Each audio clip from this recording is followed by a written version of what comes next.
بسم الله الرحمن الرحيم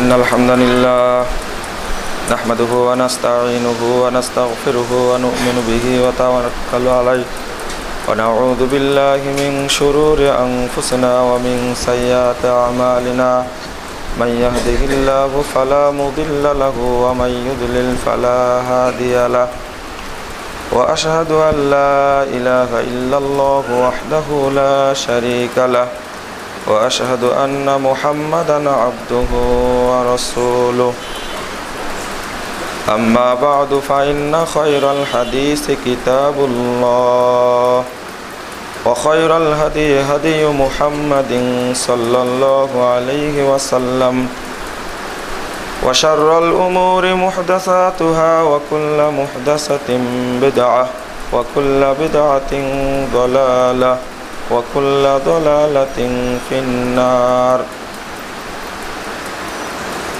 فقد قال الله تعالى في كلامه المجيد والفرقان الحميد أعوذ بالله من الشيطان الرجيم أفحكم الجاهلية يبغون ومن أحسن حكما لقوم يوقنون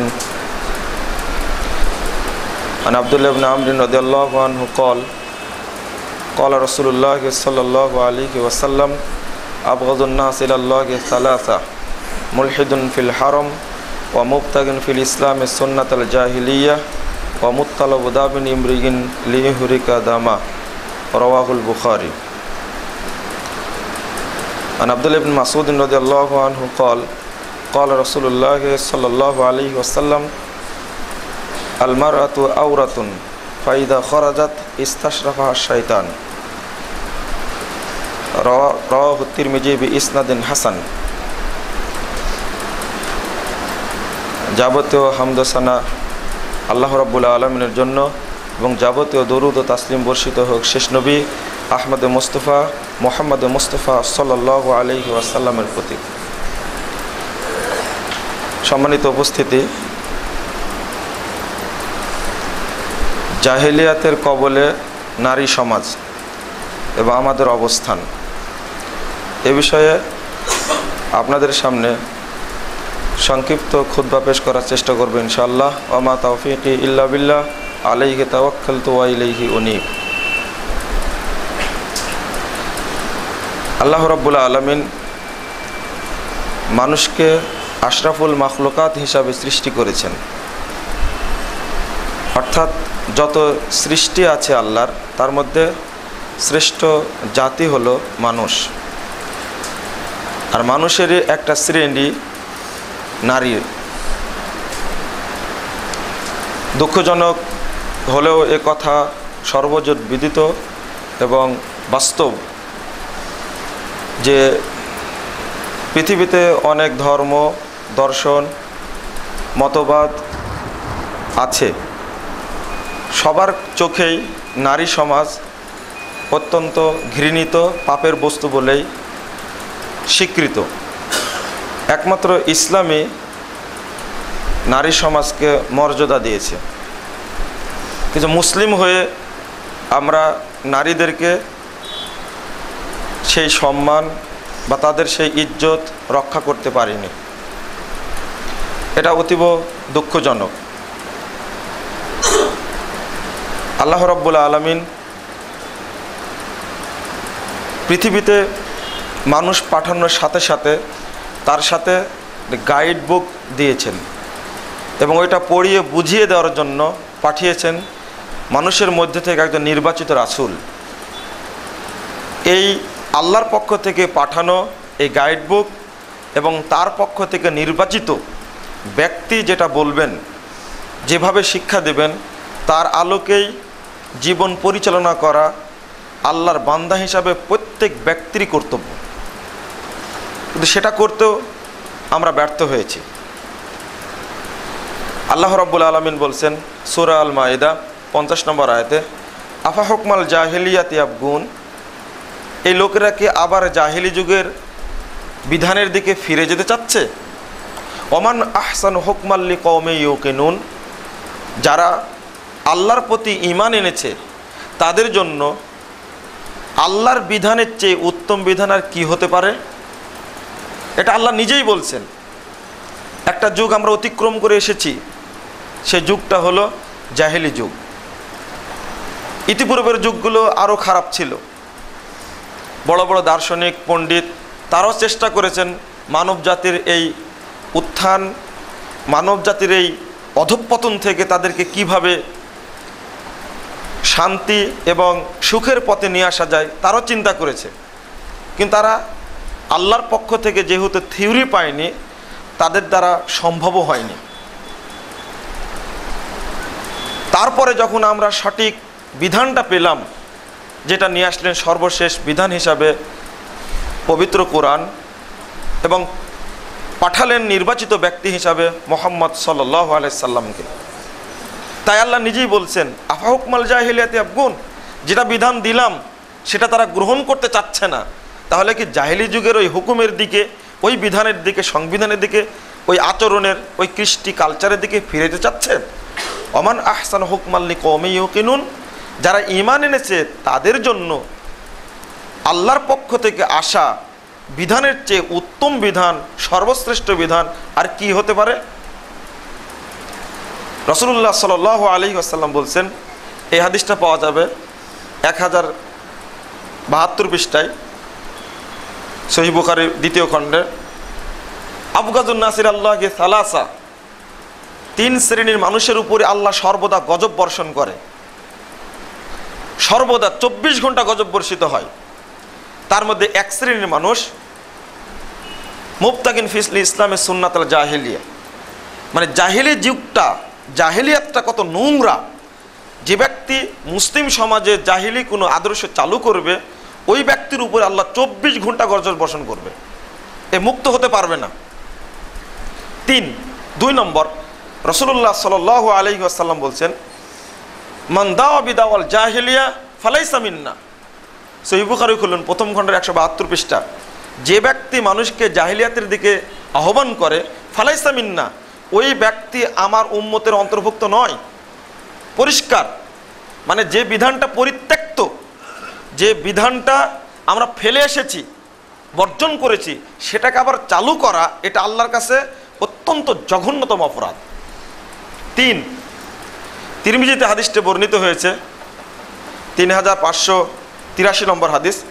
রাসূলুল্লাহ সাল্লাল্লাহু আলাইহি সাল্লাম বলছেন, মান দাওয়া বিদাওয়াল জাহিলিয়া ফাহুয়া মিন জুসা জাহান্নাম, যে ব্যক্তি জাহিলি কাজের সাথে জড়িত হবে, মানুষকে আহ্বান করবে, মানুষের মধ্যে বিস্তার করবে জাহিলিয়াত, ফাহুয়া মিন জুসা জাহান্নাম, ও জাহান্নামের দলভুক্ত হবে, জাহান্নামের খড়ি হবে। ওয়াইন সমা, যদিও সিয়াম পালন করে, ওয়াসাল্লা, যদিও সে সালাত আদায় করে, ওয়াজামা আন্নাহু মুসলিম, যদিও নিজেকে পাক্কা মুসলিম মনে করে, তবুও জাহান্নামে যাবে। সালাত আদায় করলে পাপ মাফ হয়, মানুষ পাপ থেকে বিরত থাকে। কিন্তু কোনো ব্যক্তি যদি জাহিলিয়াতের সঙ্গে আপোষ করে সালাত আদায় করে, ওই সালাতের 5 পয়সা দাম নেই। ওই জন্যই তো আপনি সালাত আদায় করছেন, খুশো অনেক দেখা যাচ্ছে, কিন্তু এটা প্রকৃত খুশি নয়, আসে না। কারণ হলো আপনার মেয়েটি ঢাকা বিশ্ববিদ্যালয়ে পড়ে, আপনি খোঁজ রাখেন না। মানে সম্পূর্ণ বাড়ির চিত্র আলাদা, আর আপনার চেহারা, আপনার সাক্ষাৎটা আলাদা, সম্পূর্ণ পৃথক। কেন? দ্বিমুখী নীতি কেন? আমি সালাত আদায় করছি, সিয়াম পালন করছি, নিজেকে পাক্কা মুসলিম হিসাবেও দাবি করছি, কে না জানে সুদ একটা বড় জাহেলিয়াত, কিন্তু খাচ্ছে দিব্যি। রাসূলুল্লাহ সাল্লাল্লাহু আলাইহি ওয়াসাল্লাম এই 3টি বিষয় পরস্পর বললেন। চলুন বিদায় হজ্জের ভাষণের কথা শুনি। সহিহ মুসলিম খুলুন 1ম খণ্ডের 397 পৃষ্ঠায় কিতাবুল হজ্জের মধ্যে হাদিসটি বর্ণিত হয়েছে। রাসূলুল্লাহ সাল্লাল্লাহু আলাইহি ওয়াসাল্লাম ভাষণে বলছেন, কত নোংরা কাজ দেখেন। আলা কুল্লু শাইইন মিন আমরিল জাহিলিয়া তাহতা কদামে মাউদু। সাহাবীরা শুনে রাখো, জাহিলি যুগের যত রীতি, যত নীতি যেটা পরিত্যক্ত, ইসলাম সাপোর্ট করেনি যাকে, সবগুলোকে দুই পায়ের নিচে কবর দিয়ে গেলাম। পরিষ্কার কথা, জাহিলি আলা কুল্লু শাইইন মিন আমরিল জাহিলিয়া তাহতা কদামে মাউদু, দুই পায়ের নিচে আমি কবর দিয়ে গেলাম। জাহিলি যুগের কোনো আদর্শ তোমরা খুঁড়ে বের করো না, কথা পরিষ্কার। এরপরে সিরিয়াল বলেছেন কি কি জাহিলিয়াত। আউয়াল মা দাও রিবানা রিবা আব্বাস ইবনে আব্দুল মুত্তালিব, সর্বপ্রথম কবর দিলাম আব্দুল মুত্তালিবের সুদকে, আব্বাস ইবনে আব্দুল মুত্তালিব সুদকে। তারপরে ফাত্তাকুন নিসা ওয়াত্তাকুদ দুনিয়া, মহিলাদের থেকে সাবধান থেকো, দুনিয়া থেকে সাবধান থেকো। দুনিয়ার মধ্যে যে ঢুকবে ও অবশ্যই জাহিলিয়াতের মধ্যে ঢুকবে, চলছে ওটাই। জাহিলিয়াত অনেক, কিন্তু সবচেয়ে প্রকট আকার ধারণ করেছে, জাহিলিয়াতের মুখোমুখি হয়েছে, কবলে পড়েছে আমাদের মা বোনরা, নারী সমাজ। অথচ নারী সমাজটা হলো অনেক ক্ষেত্রেই পুরুষদের চেয়ে মর্যাদার দিক থেকে অনেক বেশি। আমি একটা উদাহরণ দিয়ে বলি আপনাদেরকে। রাসূলুল্লাহ সাল্লাল্লাহু আলাইহি ওয়াসাল্লাম বলছেন, আফজালুস সিয়াম বাদ রমাদান শাহরুল্লাহুল মুহাররম, সর্বোত্তম সিয়াম রমাদানের পরে সেটা হলো মুহররমের সিয়াম। কিন্তু মুহররমের সিয়াম মর্যাদাপূর্ণ আল্লাহর কাছে,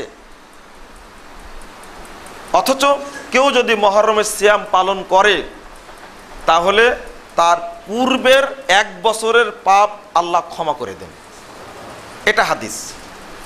কিন্তু আরেকটি হাদিস, একই হাদিস সহিহ মুসলিম, ওটা খুললেই পাবেন, 367 পৃষ্ঠা সহিহ মুসলিম প্রথম খণ্ডের। রাসূল সাল্লাল্লাহু আলাইহি ওয়াসাল্লাম বলছেন, সিয়ামু ইয়াউমি আরাফা আহতাসিবু আলাল্লাহ আইয়াকাফিরুস সানাতাল্লাতী ক্বাবলাহু ওয়াস সানাতাল্লাতী বা'দাহু। আরাফার দিনে যে ব্যক্তি সিয়াম পালন করবে, এই একটি সিয়াম পালন করলে আল্লাহ রাসূল বলছেন, আমি আল্লাহর কাছে আশা করছি যে বিগত 1 বছরের এবং সামনের 1 বছরের সমস্ত পাপ আল্লাহ ক্ষমা করে দেবেন। হাদিস দুইটা পাওয়া গেল, আপনারা ভুল বুঝবেন না। একটা হলো সিয়ামের মর্যাদা গত দিক থেকে মুহররম সিয়ামটা গুরুত্বপূর্ণ, সবচেয়ে গুরুত্বপূর্ণ। আর নেকির দিক থেকে গুরুত্বপূর্ণ হলো সিয়ামে আরাফা। এখানে নেকি বেশি পাওয়া যায়, নেকি বেশি পাওয়া যাবে, কিন্তু মুহররমের সিয়ামের মতো মর্যাদা ওই সিয়ামের নেই। পুরুষের অনেক মর্যাদা, এতে কোনো সন্দেহ নেই, পুরুষরা নারীদের পরিচালক হবে, এটা ঠিক আছে। কিন্তু অনেক ক্ষেত্রে রাসূলুল্লাহ সাল্লাল্লাহু আলাইহি সাল্লাম, আল্লাহ রাব্বুল আলামিন নারীদেরকে পুরুষের উপরে প্রাধান্য দিয়েছেন। আমরা সেই প্রাধান্যটা ধরে রাখতে পারিনি। আমরা চলে যাই আমেরিকায় নারীরা কিভাবে শাসিত হচ্ছে, কিভাবে ব্রিটেনে শাসিত হচ্ছে, কিভাবে ফ্রান্সে, কিভাবে চীনে, ফিনল্যান্ডে কিভাবে হচ্ছে। আগে অবস্থা জানতাম না, এখন মোবাইলের যুগ হওয়ার কারণে যে যে দেশে অবস্থান করছে সে দেশের চিত্রগুলো আমরা বুঝতে পারি, আমরা জানতে পারি তাদের নিজেদের স্বীকারোক্তি। আশ্চর্য হতে হয় যে ভিন দেশে এক ছেলে থাকে, থাকার পরে সেই দেশে গিয়ে সেই পরিবেশের সাথে মিশে গিয়ে সে নষ্ট হয়ে গেছে, যাওয়ার পরে আবার তার মধ্যে ঈমান ফিরে এসেছে। এখন মোবাইলে কথা বলতে গেলে কাঁদে আর বলে যে চলেও আসতে পারছি না, আর মনে হলে এখন মারা গেলে জাহান্নামে যাব, আমি এখন কি করব। আর এটা আপনাদের মিডিয়ার সামনে স্পষ্ট যে আমেরিকা এবং ব্রিটেনে এখন ইহুদি এবং খ্রিস্টান মহিলারা বেশি বেশি ইসলাম গ্রহণ করছে। কারণটা কি?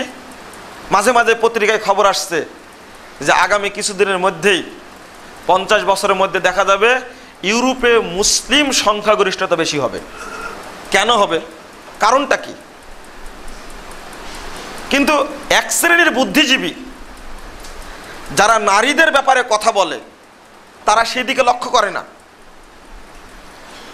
আমাদের দেশের পার্শ্বে বা আমাদের দেশে আছে, হিন্দু ধর্ম নারীকে কেমন প্রাধান্য দিয়েছে, তা এখনো যেটা আছে অতীব দুঃখজনক। মা মারা গেছে, তার নিজের ছেলে মায়ের মুখে, এই নগ্ন মায়ের মুখে প্রথম আগুন দিয়ে পোড়ানো শুরু করবে। এখনো আছে যে প্রথাটি। আমার এক বন্ধু, প্রাইমারি জীবনের বন্ধু, আমাকে বলছে মা যেদিন মারা যাবে সেদিন আমি থাকবো না। কেন? বড় হয়ে গেছে এখন, মা এখনো বেঁচে আছে।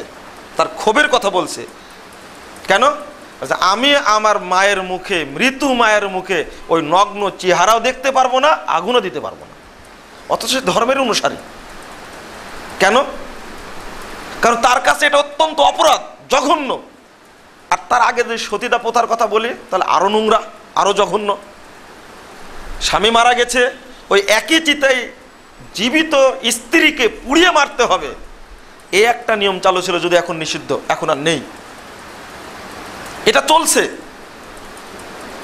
অনেক ছেলে এই চিত্র দেখে সেখান থেকে চলে এসেছে, আসার পরে ইসলামের ছায়াতলে আশ্রয় গ্রহণ করেছে। অনেক প্রমাণ আছে, না অসম্ভব। আগুন যখন ধরিয়ে দেওয়া হয় তখন শরীর মানে রগগুলো ষাট হয়ে যায়, নড়াচড়া করে, তখন লাঠি দিয়ে পিটানো হয়। এই এক দৃশ্য। নিজের মা, যার পেট থেকে জন্ম নিয়েছি আমি,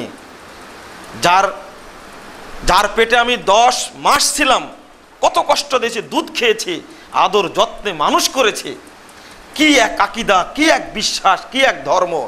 সেই মাকে মৃত অবস্থায়, উলঙ্গ অবস্থায় জনগণের সামনে পিটায় শাস্তি দিতে হবে, আগুন দিয়ে পোড়াতে হবে, একটা ধর্ম। হ্যাঁ, সেই ধর্ম তার কাছে। যদি আপনি বলেন এই ধর্মেরই রাজা সিংহাই 1500 স্ত্রী গ্রহণ করেছিল, 1500 স্ত্রী, আর তেলেন্দ্র 1200 স্ত্রী গ্রহণ করেছিল। এটা তো জানা কথা।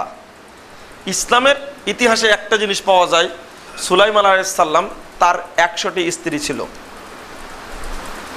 ইসলাম এটাকে করেছে 4টা, কিন্তু 1200 স্ত্রী ছিল একটা ধর্মের। এই ধর্মের ইতিহাসটাও জানি না, জানানোর চেষ্টা করি না। নিঃসন্দেহে আপনি বা আমি বুঝি যে এই ধর্মে নারীকে কিভাবে শাসন করা হয়েছে। খ্রিস্টান ধর্মে চলেন আপনি, 1500 খ্রিস্টাব্দে 90 লক্ষ নারীকে একদিনে পুড়িয়ে মারা হয়েছে। এই ইতিহাস কোথায় যাবে? সন্ত্রাসের ঘটনা না নাই বললাম, একটা পরিষদ গঠন করে তাদের সবচেয়ে পাপের শিখণ্ডী মনে করা হয়, আর হত্যা করা হলো 90 লক্ষ নারীকে। কারণ একটাই, তারা যে অন্যায় করেছে তাদের বেঁচে থাকার কোনো সুযোগ নেই। আর ইসলামে তোমার ভাত খাবো না, মোহর দিয়ে চলে গেলাম, স্বাধীনতা আছে।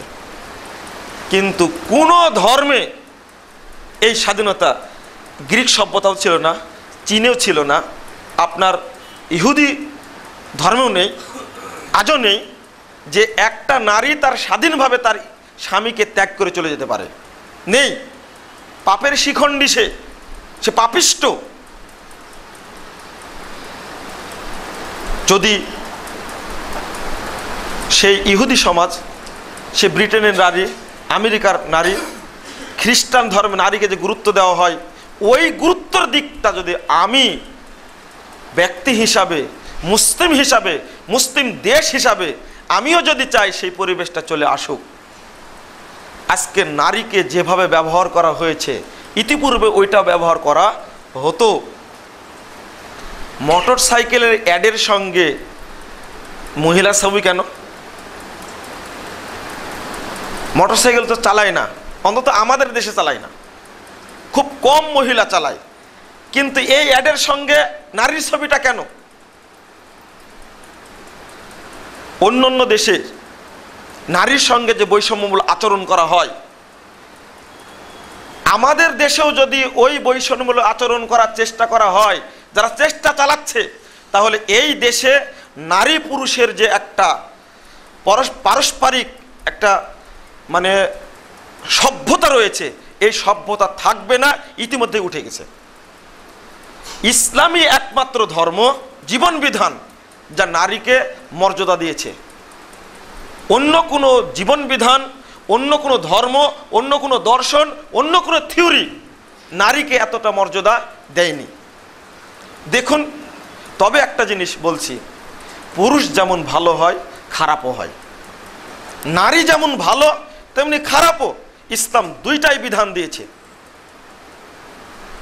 মুহাম্মদ রাসূলুল্লাহ সাল্লাল্লাহু আলাইহি ওয়াসাল্লাম নারী জাতিকে কিভাবে পরিচালনা করতে হবে তার বাস্তব ট্রেনিংটা দিয়েছেন। আর আল্লাহ রাব্বুল আলামিন তার বিধানটা নাজিল করেছেন। আল্লাহ রাব্বুল আলামিন বলছেন, আর রিজালু কাওয়ামুনা আলান নিসা ফাদ্দালাল্লাহু বা'দুহুম বা'দা। আল্লাহ বলছেন মহিলাদের পরিচালক হবে পুরুষরা। আল্লাহ একে অপরকে মর্যাদা দেন, সেটা আল্লাহর ইখতিয়ার। এখন পরিচালক মহিলা কাদের? পুরুষদের। রাসূলুল্লাহ সাল্লাল্লাহু আলাইহি সাল্লামের কাছে খবর আসলো, এই আয়াতের বিধান। হাদিসটা পাবেন সহিহ বুখারীর 4425 নম্বর হাদিস। খবর আসলো যে কেসরার মেয়েকে সে দেশের লোক শাসক বানিয়েছে। তখন এই কথাটা শুনেই রাসূল সাল্লাল্লাহু আলাইহি সাল্লাম বললেন, লা ইয়াফলিহা কওমুন ওয়াল্লাহু আমরাহুম ইমরাতান। ওই জাতি কখনো কল্যাণ পাবে না, সফলকাম হতে পারবে না, যে জাতি তাদের নেতৃত্ব কোনো মহিলাকে দিয়েছে।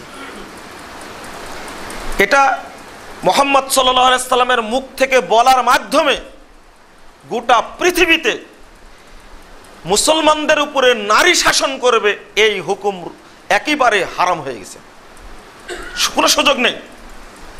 এক, কোরআনের আয়াত দ্বারাই প্রমাণিত হয়েছে, আর রিজালু কাওয়ামুনা আলান নিসা। যদি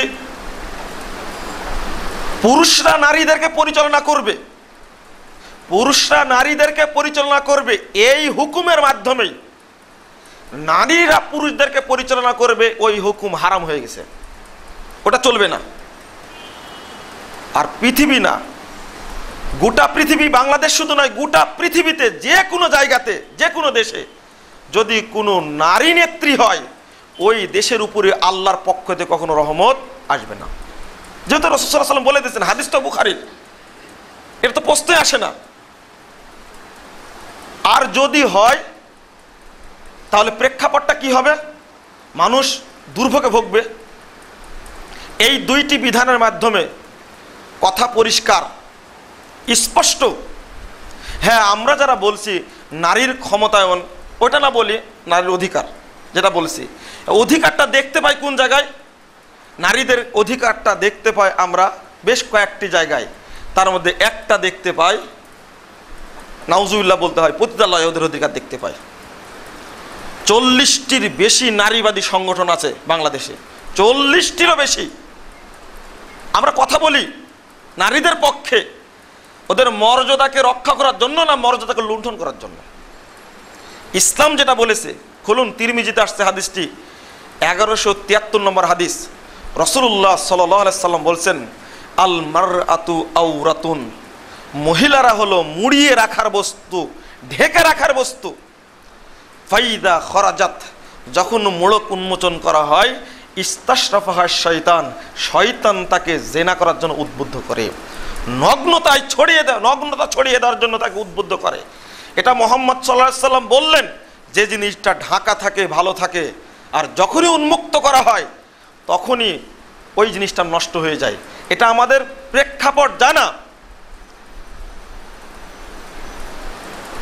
যদি আমরা একটি হাদিসের প্রতি আমল করি, এই হাদিসটি, রাসূল সাল্লাল্লাহু আলাইহি সাল্লাম বলেছেন মহিলার হলো ঢাকা বস্তু, আমাকে ঢেকে রাখতে হবে। কুরআনের আয়াতে আসছে সূরা আহজাব 33 নম্বর আয়াত, ওয়াকরনা ফি বুয়ুতিকুন্না ওয়ালা তাবাররাজনা তাবাররুজাল জাহিলিয়াতিল উলা, তোমরা ঘরে অবস্থান করো, জাহিলি যুগের ন্যায় তোমাদের শরীরকে মানুষের সামনে প্রদর্শন করো না। এটা আল্লাহর নির্দেশ। এই দুইটা নির্দেশ আপনি পাশাপাশি রাখুন, একটা কোরআনের আয়াত আর একটা হাদিস। আমার বোনকে নিঃসন্দেহে আমি যেভাবে ঢেকে রাখতে পারি তার ইজ্জত রক্ষার স্বার্থে ওইভাবে রাখবো। হ্যাঁ, যদি আপনি মনে করেন সাম্যবাদী নীতি নিয়ে আসবেন, সাম্যবাদী নীতি দেখেন 1846 সালের পরে কি হয়েছে, নাম বলছি না, একজন নেতার বাড়িতে গিয়ে বলছেন এটা সাম্যবাদী নীতি, আপনার মেয়েটাকে দেন, এটা তো সবার, আপনার মেয়ে আমার মেয়ে তো সবার। কমরেড নেতা চুপচাপ দাঁড়িয়ে থাকলেন, নিজের ঘরে রক্ষিত দীর্ঘদিন থেকে প্রতিপালন করা সুন্দরী মেয়েটাকে তাদের হাতে ছেড়ে দিতে বাধ্য হলো। পারবে? নীতির কারণে পেরেছে। ওই একটি ঘটনা পাওয়া যায়, তারপরে আর তো পাওয়া যায় না এই ঘটনা। একটা এলাকায় অন্যায় করার কারণে, এখন তো রজম নেই, এখন তো বেত্রাঘাত করা নেই, অবিবাহিত নারী পুরুষ বিবেক জেনা করলে নিয়ম হলো 100 লাঠি পিটাইয়ে দেশ থেকে তাকে এলাকা থেকে তাড়িয়ে দেওয়া। এটা তো নেই, এটা বাস্তব ঘটনা আপনাদের সামনে বলছি। আর যদি বিবাহিত নারী পুরুষ এমনটা করে তাদের শাস্তি রজম ইসলাম দিয়েছে। যেটা আপনারা এমন একটা সমাজ ব্যবস্থা দেখছেন বর্তমানে, একটা এই ধরনের ঘটনা ঘটছে, যদি গ্রামের মোড়ল বাঁচার জন্য যদি জুতা পিটা করে যদি তাদের সঙ্গে বিয়ে দেওয়া দেয়, দেখবেন যে পত্রিকার হেডলাইন হচ্ছে। এক শ্রেণীর সাংবাদিক আছে খুব সুন্দর, তবে ওই ব্যক্তিকে আমি নাম জানি না, টেলিভিশনের টক শোতে এক নাস্তিক শ্রেণীর মানুষকে সাইজ করেছিল, খুব সুন্দর লেগেছে, খুব ভালো লেগেছে। একজন সাংবাদিক প্লাস নাস্তিক যখন বলছে দেখেন একটা ঘটনা ঘটেছে, মেয়েটাকে একেবারে বেত্রাঘাত করে পিটায় তাকে মেডিকেলে পাঠিয়েছে। এখন একজন দর্শক তাকে প্রশ্ন করছে, আপনার সহানুভূতিটা আমার কাছে খুব ভালো লেগেছে, কিন্তু আপনার কাছে জানতে চাই ওই মেয়েটি যদি আপনার বোন হতো বা আপনার মেয়ে হতো আপনি কি করতেন? ওই মেয়েটি যদি আপনার বোন হতো বা আপনার নিজের মেয়ে হতো আপনি কি করতেন? যে তাকে উত্ত্যক্ত করেছে, তাকে তার উপরে জুলুম করেছে, নোংরা আচরণ করেছে, এমত অবস্থায় আপনার মেয়েটা হলে, আপনার বোন হলে আপনি কি অবস্থায় জবাব দেন?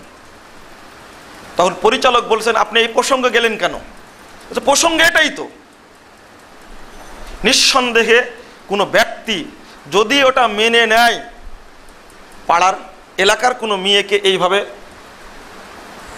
ধরে উত্ত্যক্ত করেছে, অন্যায় কাজ করেছে, নিঃসন্দেহে যার গায়ে রক্ত আছে, ও যে ধর্মেরই হোক না কেন, নিজের মেয়ের সঙ্গে নিজের বোনের সঙ্গে এই নোংরা আচরণের কারণে ওই পুরুষ কখনো বরদাস্ত করতে পারবে না, কোনো দিনই না। বরং তাকেই যদি দেওয়া হয় যে বিচার করে নাও, আমার বিশ্বাস ওকে বাঁচিয়ে রাখবে বলে বিশ্বাস করা যায় না, ওকে মেরেই ফেলে দেবে। এ তো মেডিকেলে পাঠাইছে, ওকে দিলে সরাসরি করবে কি মেরে ফেলে দেবে, মারতে মারতে মেরে ফেলে দেবে। এই চিত্র মুখোমুখি একজন ব্যক্তি হলো কেন? বাংলাদেশের অধিকাংশ মানুষের হৃদয়টা এমন, কিন্তু এক শ্রেণীর মানুষ সেটাকে ঘুরানোর চেষ্টা করছে। ইসলাম কি বলেছে? ইসলাম বলেছে মহিলাদেরকে মুড়িয়ে রাখো, যদি ওকে বের করো শয়তান তাকে উত্ত্যক্ত করবে। রাসূলুল্লাহ সাল্লাল্লাহু আলাইহি ওয়াসাল্লাম বলেছেন ইন্নাল মারাতা তুকবিলু বিসূরাতিন শায়তানিন ওয়া তুকবিলু বিসূরাতিন শায়তান। মহিলারা যখন বের হয় শয়তান তার পিছু ধাওয়া করে, যখন আসে শয়তান তার পিছু ধাওয়া করে। এটা কোন মহিলা? নষ্টা মহিলা, নোংরা মহিলা। যখন ঢাকা বিশ্ববিদ্যালয় ক্যাম্পাসে ঘুরবেন আপনি, অসংখ্য আপনার মেয়েগুলোকে দেখতে পাবেন, আমাদেরই মেয়ে, তারা কত মানে অধিকার নিয়ে ঘুরছে। আবার যদি কোনো টিচার তাদেরকে উত্ত্যক্ত করে, তখন বড় বড় মানে ফেস্টুন, বড় বড় ব্যানার নিয়ে মিছিল করতে দেখা যায়, দোষটা তুমি করেছো। এই নষ্টা মহিলার কারণে একটা দেশের দুর্নাম হয়, সমাজের দুর্নাম হয়, এমনকি ধর্মের দুর্নাম হয়। এক, আপনাদের নিকটেই ওই যে একটা উদ্যান আছে, ওই পাশ দিয়ে যেতে লেগে দেখবেন অবস্থাটা কি হয়, এটা আপনারা দেখেন। বিশ্ববিদ্যালয়ের চিত্র এবং বাস্তব প্রেক্ষাপট, মাঝে মাঝে পত্রিকায় ছবি দেখা যায়, 5 জন মিলে 3 জন মিলে একটা মেয়েকে নারীকে ধর্ষণ করেছে। এমনকি ইন্ডিয়ার মতো একটা রাষ্ট্র, সেই রাষ্ট্রে যখন বলা হয় গণতন্ত্রের পুরোধা রাষ্ট্র, খুব ক্ষমতাধর, মহিলা নেত্রীমূল্যে, সেখান পর্যন্ত একটি মাত্র 3 বছরের শিশুর সাথে যে অন্যায়টা করা হয়েছে, কি বিচার করেছে? তার আগে যে ঘটনা ঘটলো, একটা বড় ঘটতে আছে, বাংলাদেশের প্রেক্ষাপটে মাঝখানে কিছু ঘটনা ঘটে গেল, এতই যে ঘটলো, ওই জন্য নারীর ক্ষমতা সম অধিকার দেখতে যায় ওই কুষ্টিয়ার ওই মেয়েটাকে, নারীর ক্ষমতা দেখতে যায় মাদারীপুরের মেয়েটাকে, নারীর সম অধিকার দেখতে পাই আমরা কোথায়? ওই যে তীব্র রোদের মধ্যে বাচ্চাটাকে কোলে নিয়ে ওই মেয়েটি খুয়া ভাঙছে, এটা অধিকার দেখতে পাই। নারীর অধিকারটা দেখতে পাই কোথায়? ওই ডাস্টবিনের সামনে। 11 সালে মার্চ মাসে নারী নীতিমালা পাশ হয়েছে, ওই হোয়াইট হাউসে পাশ হওয়া নারী নীতিমালা দ্বারা কি বাংলাদেশ চলে? ওটা করেছে। এর আগে সরকারও একটা করেছে, তাতে কি হচ্ছে? ভাইরাস ছড়াচ্ছে। কোনো বাপ তার মেয়েটাকে স্কুলে পাঠায় কখন নিরাপদ থাকতে পারে না, আর এখন মা যে বসে থাকছে কখন মেয়েটা বের হবে সাথে করে নিয়ে চলে আসবে, এরপরেও কি নিরাপদ? এটাই হলো নারীর অধিকার। 40টা নারীবাদী সংগঠন স্বাধীনতার পর থেকে তারা আন্দোলন করছে, নারীদেরকে আরো মাঠে নামে নোংরামের মধ্যে ফেলেছে, তারা নারীদের কোনো উপকার করতে পারেনি। কিছু ইতিহাস আপনাদের সামনে আছে যে বলার চেষ্টা করি না। হ্যাঁ, আপনি যদি বলেন তো নারী ইসলাম কি বলেছে, আমি বলেছি যদি কোনো নষ্টামি হয় ইসলাম বিধান দিয়েছে একটা কার্যকর করেন। মুহাম্মদুর রাসূলুল্লাহ সাল্লাল্লাহু আলাইহি সাল্লাম কার্যকর করেছিলেন। ইসলামের বিধান মানতে পারবেন না, আপনাকে মানতে হবে না। আমার পরে কল আমি বলার অধিকার রাখি, আমি বলি শুধু, বাস্তবে না আপনারা করবেন।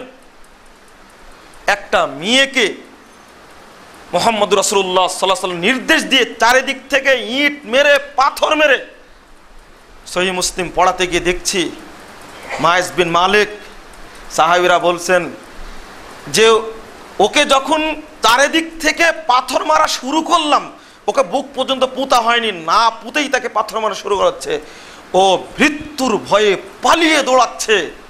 সাহাবা একরাম বলছেন আমরাও তার পিছনে ধাওয়া করলাম, ধাওয়া করে তাকে ধরে পাথর মারতে মারতে অবশেষে বেহুশ হয়ে পড়ে গেল, মারা গেল।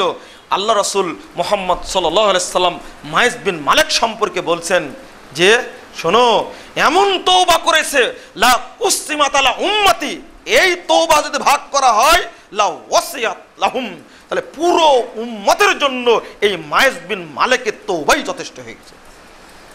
যেমন শাস্তি দিয়েছেন তেমনি তার মর্যাদা বর্ণনা করেছেন। ইসলাম এটাই চাই, একটা কার্যকর করুন। দেখি কত জায়গাতে এই নোংরা ঘটনা ঘটে। ইফটিজিং একটা শব্দের আমদানি করেছি আমরা, ইফটিজিং, এটা বলাটাও অন্যায়, তার অর্থটাই বুঝিনি। আমি নারীর ক্ষমতা দেখতে যাই এই সমস্ত জায়গায়, ইসলাম কি বলেছে? আমি ইতিহাসটা মনে করে দিই। 1997 সালের 25, 26, 27 3 দিন সম্মেলন হয়েছিল। 55টি দেশের পররাষ্ট্র মন্ত্রী বা প্রতিনিধি উপস্থিত হয়েছিলেন এই বাংলাদেশে। তারা প্রত্যেকেই দাবি করেছিলেন যে বাংলাদেশে যে পতিতালয় আছে সেটা বন্ধ করা হোক। ইতিহাস খুলে দেখেন আপনি, কিন্তু এই নীতি কেউ গ্রহণ করেনি, বাংলাদেশের লোক গ্রহণ করেনি। অথচ আবেদন জানাইছে বাহিরের লোক, কিন্তু আমরা এটা গ্রহণ করতে পারিনি। আজকে আমরা নারীর অধিকার দেখতে যাই, সেখানে এটা প্রশ্নই আসে না। যদি আমি আপনি ঈমান বাঁচানোর স্বার্থে নিজের মেয়েটাকে রক্ষা করি, আমি জান্নাতে যাব ইনশাআল্লাহ। কিন্তু আমি মা বোনদের উদ্দেশ্যে বলে থাকি কথাটি, খবরদার ওই আমেরিকা ব্রিটেনের পাতানো ফাঁদে পা দিয়ে নিজের ঈমানকে আপনি নষ্ট করবেন না। রাস্তায় হাত উঁচু করে মিছিল করার জন্য আল্লাহ রাব্বুল আলামিন নারী জাতিকে পাঠাননি। হ্যাঁ, তাদের কর্মজগৎ আলাদা আছে, সেখানে তারা কর্ম করুক, ইসলাম স্বাধীনতা দিয়েছে। এমনকি রাসূলের স্ত্রী তিনি মাঠে খেজুরের ডাল কুড়িয়ে রান্নার জন্য নিয়ে আসছেন, এটাও হাদিসে আছে, তবে তার ক্ষেত্র আলাদা। কিন্তু আজকে যারা আমরা চাচ্ছি সমঅধিকার বা নারীর ক্ষমতায়ন, এর অর্থটা কি? এর অর্থ পাবো মোহাম্মদ রাসূলুল্লাহ সাল্লাল্লাহু আলাইহি ওয়াসাল্লাম যেটা দিয়ে গেছেন তার মধ্যে। আল্লাহ রাসূল বলছেন, স্পষ্ট ভাষায় বলছেন, যদি কোনো ব্যক্তি দুইটি মেয়েকে লালন পালন করে বিয়ে দেয়, লালন পালন করে যদি বড় করে, তো ওই ব্যক্তির জন্য জান্নাত ওয়াজিব হয়ে গেল। আপনি যাবেন কোথায়? পৃথিবীর অন্য কোনো ধর্ম এটা বলেছে? বলেনি। ইন্নাল জান্নাতা ইন্দা কদামিহা, একটা হাদিস নাসাইতে আসছে 3461 নম্বর হাদিস। রাসূল সাল্লাল্লাহু আলাইহি সাল্লাম বলছেন যে মায়ের পায়ের নিকটে জান্নাত। আর একটা হাদিস আসছে মায়ের পায়ের নিচে জান্নাত, নিকটে জান্নাত, আর একটা আছে পায়ের নিচে জান্নাত। পৃথিবীর অন্য কোনো ধর্মতে এই কথা বলেনি। মুহাম্মদুর রাসূলুল্লাহ সাল্লাল্লাহু আলাইহি সাল্লাম আরেকটি কথা বলছেন যে খয়রুকুম, এটা 1175 নম্বর হাদিস তিরমিজির মধ্যে আসছে, খয়রুকুম লি আহলিহি, তোমাদের মধ্যে শ্রেষ্ঠ ব্যক্তি সেই যে ব্যক্তি তার স্ত্রীর কাছে শ্রেষ্ঠ। তোমাদের কাছে শ্রেষ্ঠ ব্যক্তি সেই যে তার স্ত্রীর কাছে শ্রেষ্ঠ। এই হাদিস প্রমাণ করে কাল কিয়ামতের মাঠে কোনো স্বামী সহজে মুক্তি পাবে না যতক্ষণ না প্রমাণ হবে ওর স্বামী তার কাছে উত্তম। নারীর মর্যাদা দেখবেন আপনি, পৃথিবীতে একজন নারী এই পৃথিবীতে বেঁচে থাকতে, এমনকি মুহাম্মদ সাল্লাল্লাহু আলাইহি সাল্লামের আগে, মুহাম্মদ রাসূলুল্লাহ সাল্লাল্লাহু আলাইহি সাল্লামের আগে পৃথিবীতে একজন নারী এই দুনিয়া থেকেই সরাসরি জান্নাত দেখেছেন।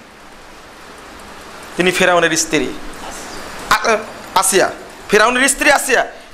রাসূল সাল্লাল্লাহু আলাইহি সাল্লাম মর্যাদা বর্ণনা করতে গিয়ে বলছেন যে ইন্না ফিরাউন আউতাদা ইমরাতাহু আরবাতা আওতাদ, ফেরাউন তার স্ত্রীকে ফেলে রেখে দুই হাতে দুই পায়ে 4টি প্যারাক মেরে রাখত, বুকের উপরে পাথর চাপা দিত। ফাইদা দাহাবু, যখন পাথর চাপে দিয়ে চলে যেত, আল্লাহ রাসূল বলছেন জল্লাত আলাইহাল মালাইকা, আল্লাহর পক্ষ থেকে অসংখ্য ফেরেশতা তার উপরে ছায়া করে রাখত। ফাকালাত রব্বিবনিলি ইনদাকা বাইতান ফিল জান্নাহ, ওই অবস্থায় আসিয়া আল্লাহর কাছে বলছে, আল্লাহ তুমি তোমার জান্নাতে আমার জন্য একটা ঘর তৈরি করো। আল্লাহর নবী বলছেন, রাসূল সাল্লাল্লাহু আলাইহি ওয়াসাল্লাম বলছেন, ফাকাশাবাল্লাহু হিজাবাহু, আল্লাহ রাব্বুল আলামিন সেই জান্নাত থেকে নিয়ে পুরো জায়গাটি পর্দাটি খুলে দিলেন। ফারাগাত বাইতান ফিল জান্নাহ, দুনিয়া থেকে আসিয়া সরাসরি টাটকা জান্নাতে তার ঘর দেখে নিলেন। পৃথিবীতে আর কোন ধর্মের মর্যাদা দিয়েছে মহিলার? প্রমাণ করুন। দ্বিতীয় কথা বলুন দেখি, মানুষের মধ্যে সর্বপ্রথম জান্নাতে কে ঢুকবে? সর্বপ্রথম জান্নাতে ঢুকবেন শেষ নবী আমার রাসূল, আপনার রাসূল মুহাম্মদ রাসূলুল্লাহ সাল্লাল্লাহু আলাইহি সাল্লাম। দ্বিতীয় ব্যক্তি হিসাবে কে জান্নাতে ঢুকবেন? ফাইদা দাখালান নবী সাল্লাল্লাহু আলাইহি সাল্লাম জান্নাহ, আল্লাহর নবী যখন জান্নাতে প্রবেশ করলেন, ফাত্তাবাহু বিনতুহু ফাতেমা, আর তার সঙ্গে সঙ্গে পিছনে জান্নাতে ঢুকবেন তার মেয়ে ফাতেমা রাদিয়াল্লাহু আনহা। আপনি কোথায় মর্যাদা দেখতে যাচ্ছেন? ও মাঠে নামিয়ে নারীর মর্যাদা রক্ষা করবেন আপনি? কোথায় পেলেন এটা? এই আকীদা আদর্শ কোথায় পেলেন? মুহাম্মদুর রাসূলুল্লাহ সাল্লাল্লাহু আলাইহি সাল্লাম বলছেন, ইন্নাল মারআতা ইযা সাল্লাত খামসাহা, আবু নঈম ফিল হিলিয়ার মধ্যে এসেছে হাদিসটি 6 নম্বর খণ্ডে 308 পৃষ্ঠা। কোন মহিলা যদি 5 ওয়াক্ত সালাত আদায় করে, ওয়াসামাত শাহরাহা, আর রমজান মাসে সিয়াম যদি পালন করে, ওয়া আহসানাত ফরজ ওয়া আতাত বালাহা, আর স্বামীর আনুগত্য করে, ও আহসানাত ফরজাহা, লজ্জাস্থান থেকে যদি হেফাজত করে, মুহাম্মদ সাল্লাল্লাহু আলাইহি সাল্লাম বলেছেন, ফাল তাদখুল বিআইয়ি আবওয়াবিল জান্নাহ শাআত, এই মহিলা তার জন্য জান্নাতের 8টি দরজা প্রকাশ্যে খোলা থাকবে, যে কোনো দিক দিয়ে সে প্রবেশ করতে পারবে। পুরুষের জন্য এমন কথা বলা হয়নি। কোথাও বলা হয়নি হ্যাঁ আপনার জন্য জান্নাত খোলা থাকবে। রাসূল সাল্লাল্লাহু আলাইহি ওয়াসাল্লাম বলছেন, যে ব্যক্তি ওযু করার পরে পড়বে আশহাদু আল্লা ইলাহা ইল্লাল্লাহ ওয়াহদাহু লা শারীকা লাহু ওয়া আশহাদু আন্না মুহাম্মাদান আবদুহু ওয়া রাসূলুহু, যে ব্যক্তি এই দোয়া পড়বে ওযু করার পরে, ওই ব্যক্তির জন্য জান্নাতের 8টি দরজা খুলে দেওয়া হবে। এই হাদিস আছে। শুধু আপনার জন্য না, তো আপনার স্ত্রী তো ওযু করে, তার জন্য এটা। আপনার স্পেশাল মর্যাদা কোথায় কোথায় আছে? একজন মেয়েকে শিক্ষিতা করে যদি আপনি বিয়ে দিতে পারেন, আপনার জন্য একজন, দুইজন। যখন একজনের কথা বললেন তখন আল্লাহ রাসূল চুপে গেলেন। দুইজনের হাদিসটাই বেশি এসেছে, তিনজনের হাদিস তো অনেক এসেছে, কিন্তু একজন পুরুষের জন্য মুহাম্মদ সাল্লাল্লাহু আলাইহি সাল্লাম এমন কথা বলেননি। আল্লাহ রাসূলকে জিজ্ঞেস করলেন, মান আহাক্কু বিহুসনি সুহবাতি ইয়া রাসূলুল্লাহ, আল্লাহ রাসূল পৃথিবীতে আমার সবচেয়ে সদাচরণের পাওয়ার অধিকার কার বেশি বলেন তো? তো মুকা, তোমার মা। দ্বিতীয়বার অতঃপর তো তোমার মা। তৃতীয়বার বললেন যখন, তো তোমার মা। চতুর্থবারে বললেন তোমার পিতা। মা ছাড়া জন্মগ্রহণ করা যায় না, মা ছাড়া জন্মগ্রহণ করা যায় না, যে জাতিরই হোক না কেন। তাহলে ওই ব্যক্তির কাছে তার মর্যাদা কতটুকু? পিতার চেয়ে মর্যাদা বেশি মায়ের। আর প্রত্যেকেরই মা আছে, প্রত্যেক ব্যক্তিরই মা আছে। আমি আপনাকে বলছি, হ্যাঁ এখানে নারীরও মর্যাদা আছে, কিন্তু পুরুষেরও মর্যাদা আছে। ওই ব্যক্তিটি হতে পারে নারী, ওই ব্যক্তিটি হতে পারে পুরুষ। মানে একজন মা মেয়ের পক্ষ থেকেও সবচেয়ে অধিকার পাওয়ার যোগ্য, একজন মা ছেলের পক্ষ থেকে অধিকার পাওয়ার যোগ্য। তাহলে নারীর মর্যাদা কতটুকু দিল আমি ওনার কথাটা বুঝাতে পারছি না। আমি আবার বলছি, একজন মা এতটাই অধিকার রাখে, তার মেয়ের পক্ষ থেকে সর্বোচ্চ মর্যাদা পাওয়ার অধিকার রাখে। অনুরূপভাবে একজন মা তার ছেলের পক্ষ থেকে সর্বোচ্চ মর্যাদা পাওয়ার অধিকার রাখে। ইসলাম এতটুকু মর্যাদা দিয়েছে। আমরা যদি মর্যাদা খুঁজতে যাই, সম্মানিত উপস্থিতি মুসল্লিবৃন্দ, আমি বলছি যে যদি এর আগে যাই, মারিয়ামের কথা যদি বলি, আল্লাহ রাব্বুল আলামিন মারিয়ামকে এত মর্যাদা দিয়েছেন, কিন্তু নেতৃত্ব দেননি। নাই, কোরআন হাদিসে কোথাও পাওয়া যাবে না। আয়েশা রাদিয়াল্লাহু আনহাকে এত মর্যাদা দিয়েছেন। জান্নাতের মধ্যে কয়েকটা মহিলা, একটা হলো খাদিজা রাদিয়াল্লাহু আনহা, একজন মারিয়াম, একজন আয়েশা, একজন আসিয়া, এই চারটি, একজন ফাতেমা। ফাতেমা রাদিয়াল্লাহু আনহা হবেন জান্নাতের সমস্ত মহিলাদের পরিচালক হবেন। আল্লাহ রাব্বুল আলামিন ইসলামকে মর্যাদা দিয়েছে। আগে মর্যাদা ছিল, এখন নেই। এখন কেন নেই? ওই যে মাঠে নামিয়েছি, যে ইসলাম মর্যাদা দিয়েছে। দেখুন, আর একটু বুঝাই। নারী এবং পুরুষ একসঙ্গে সালাত আদায় করছে। আল মারআতু আওরাতুন, মহিলারা ঢাকা বস্তু। এই ব্যাখ্যা কিভাবে দিবেন আপনি? ব্যাখ্যাটা দিবেন কিভাবে? ঢাকা বস্তু ব্যাখ্যা দিবেন কিভাবে? ইমাম ভুল করছে, পুরুষরা জানতে পারেনি, মহিলারা বুঝতে পেরেছে। মহিলারা কিন্তু সুবহানাল্লাহ বলতে পারবে না। সালাতের মধ্যে, সালাত অবস্থায় সুবহানাল্লাহ বললে নেকি হয়। এই হাতে থাবা দিলে নেকি হয়, হাদিসে নাই। কিন্তু হাতে থাবা দিলে নেকি হয়, হাদিসে নাই। সুন্নাত পালন করা হবে মাত্র, কিন্তু সুবহানাল্লাহ বললে নেকি হয়, এটা হাদিসে আছে। ওই নেকির কাজটাও মহিলারা সালাতের মধ্যে করতে পারবে না। মানে নারী জাতিকে রক্ষা করার জন্য মুহাম্মদ সাল্লাল্লাহু আলাইহি সাল্লাম বিধান প্রণয়ন করেছেন। ওখান থেকে শুধু আপনি লুকমা দিয়া বুঝলেন, কিন্তু এটা বুঝলেন না যে সালাতের মধ্যে, সালাতরত অবস্থায় উভয়ে যদি কোনো মেয়ের কণ্ঠ শোনা না যায়, তাহলে আমি আমার মেয়েকে কিভাবে হারমোনি বাজানোর শিক্ষা দিতে পারি? মানে কে? আমি আমার মেয়ের সুরটাকে অন্যকে শিখাবো, গানটাকে শিক্ষা দিচ্ছি কেন? নিজের টাকা খরচ করে। ওই মেয়ে কখনোই ভালো হবে না। আর নষ্টা মায়ের পেটে কখনো ভালো সন্তান জন্ম নেয় না, এটা পরিষ্কার কথা। মা ভালো হলে মেয়েও ভালো হবে। হাজেরা তার বড় দৃষ্টান্ত, হাজেরা বড় দৃষ্টান্ত। হাজেরা জন্ম দিয়েছিলেন কাকে? ইসমাইলকে। তার ঐরুষে জন্ম হয়েছে মুহাম্মদ রাসূলুল্লাহ সাল্লাল্লাহু আলাইহি সাল্লামের। আগে নিজে স্ত্রীকে আগে ঠিক করুন, তারপরে ভালো সন্তান কামনা করুন। ভালো সন্তান কোথায় কামনা করবেন আপনি? যদি আপনি মর্যাদা বুঝেন যে ইসলাম কতটুকু নারীকে হেফাজত করার চেষ্টা করেছে, এই হাদিসটা আসছে সহিহ মুসলিমের 5770 নম্বর হাদিস। জাবের বলছেন, সাহালতু রাসূলুল্লাহ সাল্লাল্লাহু আলাইহি ওয়াসাল্লাম ফুজা, হঠাৎ করে যদি কোনো মহিলার চোখে চোখ পড়ে যায় আমার, তাহলে কি হবে? যখনই চোখ পড়ে যাবে কোনো মহিলার উপরে, তখন কি করবে? তো রাসূল তিনি বলছেন, জাবের বলছেন, ফা আমারানি আন আসরিবা বাসারি, সঙ্গে সঙ্গে আল্লাহ রাসূল বলেছেন তুমি সাথে সাথে তোমার চোখটা ফিরিয়ে নাও। এটা নারীর মর্যাদা? নারীর মর্যাদা দেয়নি। নারীরা বুরকা পরে থাকে, আমাকে দেখতে পায়, কিন্তু আমি তোকে দেখতে পাই না। নারীরা বুরকা পরে থাকে, রাস্তায় চলে, সমস্ত পুরুষকে দেখে, কিন্তু আমি তো তাকে দেখতে পাই না। এটা ইসলাম তাকে মর্যাদা দিয়েছে। আমরা যদি মর্যাদা খুঁজতে যাই ব্রিটেনে, তাহলে তো পারা যাবে না। আজও আমেরিকায় মিনিটে 7টি মেয়ে ধর্ষিতা হয়। জবাব কি দিবে বারাক ওবামা? এই খুতবায় কি এগুলো বলা যায়? কেন? যারা আমেরিকা করে তাদেরকে বলতে চাই যে নিজেদের মা বোনকে আপনি কিভাবে রক্ষা করবেন। হ্যাঁ, আমরা দেখতে পাই কিছু কিছু দিবসে এক শ্রেণীর মানুষ নারীর ইজ্জত নষ্ট করেছে 14ই ফেব্রুয়ারি বেশ্যা দিবস পালন করে।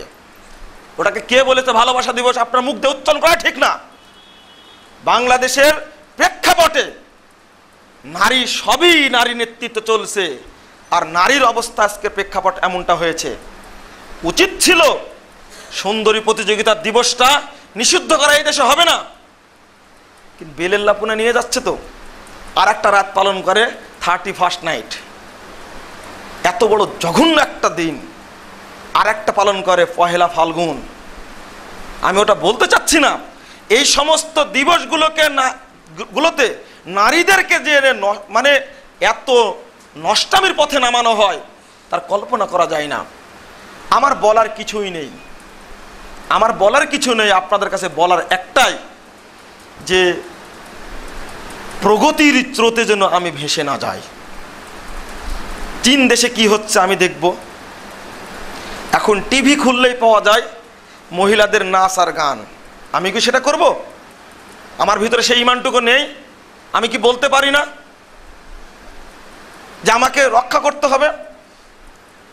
হ্যাঁ, আপনি যখন একজন প্রশাসক, পরিবারের দায়িত্বশীল, তখন আপনার করণীয় হলো এই জাহেলিয়াত থেকে নারীকে বাঁচানো, রক্ষা করা। রাসূলুল্লাহ সাল্লাল্লাহু আলাইহি ওয়াসাল্লাম বিরুদ্ধেও বলেছেন নারীদের। আল্লাহ রাসূল বলছেন, ইদা তালাতু ফিল জান্নাহ, আমি জান্নাতে উকি মেরে দেখলাম মেরাজে গিয়ে, রাআইতু আকসারা আহলি আল ফুকারা, আমি সেখানে দেখলাম অধিকাংশই লোক হলো ফকির, দরিদ্র মানুষ। ওয়াইদা তালাতু ফিল নার ফারাআইতু আকসারা আহলিহান নিসা, আর সেখানে যখন জাহান্নামে যখন দেখলাম অধিকাংশ লোকই হলো নারী, তারা সেখানে পুড়ছে। কারণটা কি? আরো হাদিস, অনেক হাদিস বর্ণিত হয়েছে, বারবার সতর্ক করা দেওয়া হয়েছে। আমি নারীর মর্যাদা বলার সাথে সাথে নারীদের সম্পর্কে কঠোর বাক্য ইসলাম দিয়েছে সেটাও বলছি। দুইটাই প্রয়োগ করতে হবে। ইনশাআল্লাহ বাংলাদেশের নারীর ইজ্জত রক্ষিত হবেই, অবশ্যই হবে। ইসলামী বিধানটা আগে আপনি কার্যকর করে দেখুন। যদি একজন যুবক ছেলে একজন নারীকে দীর্ঘ পথ রাত্রিতে অতিক্রম করে বাড়িতে পৌঁছে দিতে পারে, অবশেষে জিজ্ঞেস করছে যে তুমি কোন গোত্রের ছেলে বলো তো দেখি। না, আমি এই পরিচয় তোমাকে দেব না, কারণ তুমি আমাকে উপঢং দিতে চাচ্ছ, এই উপঢং নেব না। আমি চলে গেলাম পরিচয় না দিয়ে। মহিলাটাকে ঘোড়ার পিঠে চড়িয়ে যুবক লাকাল টেনে নিয়ে যে তার গোত্রে পৌঁছে দিল, পৌঁছে দিয়ে ফিরে আসলো। ওই যুগ আবার চলে আসবে। সহিহ বুখারীর বিরাট হাদিস বর্ণিত হয়েছে। আল্লাহ রাসূল বলেছেন, এমন একটা যুগ আসবে, হাজরা মাউত থেকে নিয়ে মক্কা পর্যন্ত একজন মেয়ে একাকী হজ করতে চলে যাবে, আবার হজ করে ফিরে আসবে। কোনো ব্যক্তিকে সে ভয় করবে না, তার উপরে কেউ আক্রমণও করবে না। এই যুগ এসেছে উমর বিন আব্দুল আজিজের যুগে, এই যুগ এসেছে উমরে ফারুকের যুগে। ওই ইসলামী নীতির কারণে আজকের দর্শন থিওরি আয়েশার মতো মানুষকে সৃষ্টি করতে পারেনি, আমেরিকার থিওরি, ব্রিটেনের থিওরি খাদেজার মতো নারীকে সৃষ্টি করতে পারেনি, কিয়ামত পর্যন্ত পারবে না। যে দৃষ্টান্ত উপস্থাপন করেছেন আল্লাহর পক্ষ থেকে আয়াত নাজিল হয়ে মা আয়েশা রাদিয়াল্লাহু আনহা সম্পর্কে যে আয়াত নাজিল হলো, তাকে পবিত্র বলে ঘোষণা করা হলো, পৃথিবীর বুকে আল্লাহ নবী নিজেই মর্যাদা বর্ণনা করছেন। আয়েশার মর্যাদা এক একজনের মর্যাদা এক এক রকম। আমি বলতে চাই ইসলামী বিধানটাকে পড়তে হবে, পড়ার পরে মন্তব্য করতে হবে। আমি মন্তব্য করার অধিকার রাখি না। সুতরাং আসুন আমরা নারীর ইজ্জতটাকে রক্ষা করার চেষ্টা করি। রাসূল মুহাম্মদ সাল্লাল্লাহু আলাইহি সাল্লাম বলেছেন, আদ দুনিয়া কুল্লুহা মাতা, গোটা পৃথিবীটাই হলো ভোগ্য বস্তু। অখয়রু মাতায়ে দুনিয়া আল মারাতু সলেহা, তার মধ্যে সর্বশ্রেষ্ঠ ভোগ্য বস্তু হলো একজন সতী সাধবী নারী। আমি সকল মুসল্লিকে অনুরোধ করছি, নিজ নিজ বাড়িতে থেকে আপনারা নিজের মেয়েকে, নিজের বোনকে, নিজের স্ত্রীকে, নিজের মাকে আপনারা এই সতী সাধবী নারী তৈরি করার চেষ্টা করুন। আল্লাহ যেন আমাদের সেই তৌফিক দান করেন। আল্লাহুম্মা আমিন। আকুলু কওলি হাদা আস্তাগফিরুল্লাহ ওয়া লাকুম ওয়া লিসাইরিল মুসলিমিন।